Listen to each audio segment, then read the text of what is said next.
Hello everyone, welcome to SUNYA IAS, and today we are finally done with test number 2, and here we are with respect to the video of what to read and how to read for environment test number 3. Alright, also how are your tests going on and how are you finding the discussion videos? Please do mention them below in the comments.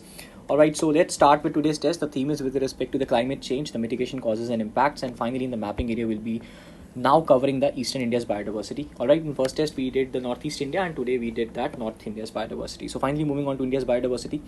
With respect to climate change, just do the difference between that. What is difference between conferences and conventions, the summits, and the difference between agreements and declarations.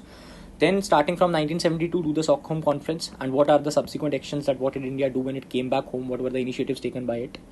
Then Nairobi Summit 1982, in that important aspect becomes with respect to the Brundtland Commission. Then Rio Conference 1992, you have to cover in detail UNFCCC that I have mentioned here, and then UNCCD and CBD we have already done in the today's class. Alright, then Agenda 21 principles and forest principles are to be done by you. Then finally moving on to 2002 Johannesburg Summit. Then moving on to the 2012 Rio Plus 20 conference. In that especially cover the SDG goals, green economy, the concept of page, and this report called as Future We Want. Alright, with respect to UNFCCC, we have to do the 3 guiding principles. What are the various objectives of it? What is Kyoto Protocol? Then what is Paris Agreement of 2015? Then finally the COP21. What are India's intended nationally determined contributions? What is the concept of International Solar Alliance, and what is the related organizations like OSOWOG and some. Okay. Then in the year 2000, we launched this National Action Plan on Climate Change, right? It has its 8 subcomponents, all have to be done by you. Remember, for the offline students or the registered students, we did this one concept, and there I mentioned that we'll be covering this when we'll be covering the 8 subcomponents of National Action Plan on Climate Change. This is the same action plan, alright?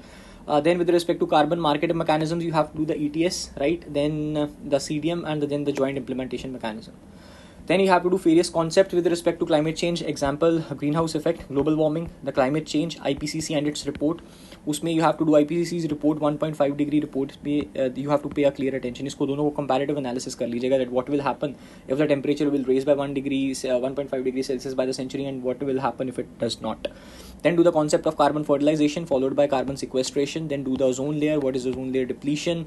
Difference between the atmospheric ozone and the ozone which is found on the earth as well. Then the Vienna Convention followed by the Montreal Convention, and this concept of carbon capture, use and storage. Then the initiative of PAT has to be done, perform, achieve and trade.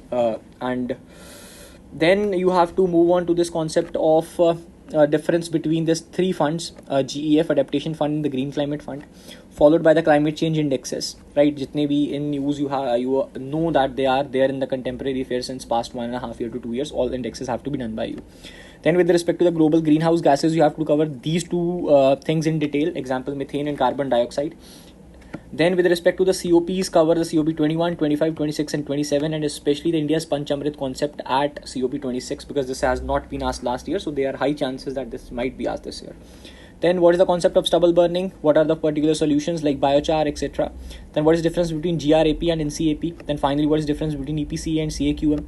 Then the thermal power plants, what are their outputs, what is their end product, how they are treated, etc. Then what are clean coal technologies, alright. Then there are few other concepts in use which you have to do. What is the concept of Arctic amplification? What is sea level rise? Arctic Council, India's research centers in Arctic Council as well as Antarctic.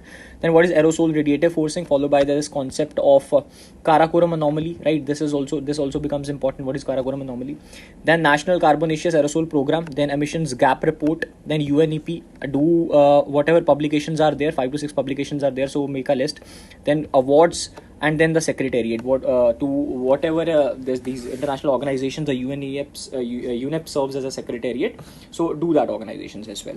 Alright, then finally moving to the mapping area. In mapping, we'll be doing the Sundarbans Biosphere Reserve, Simlipal, then Achanakmar Amarkantak in Chhattisgarh, and the Sheshchalam in Andhra Pradesh. Alright, so this is all which is required for the tomorrow's test. I hope you all are doing well. The tests are going on good and you all are motivated. So see you guys, all the very best for tomorrow's test.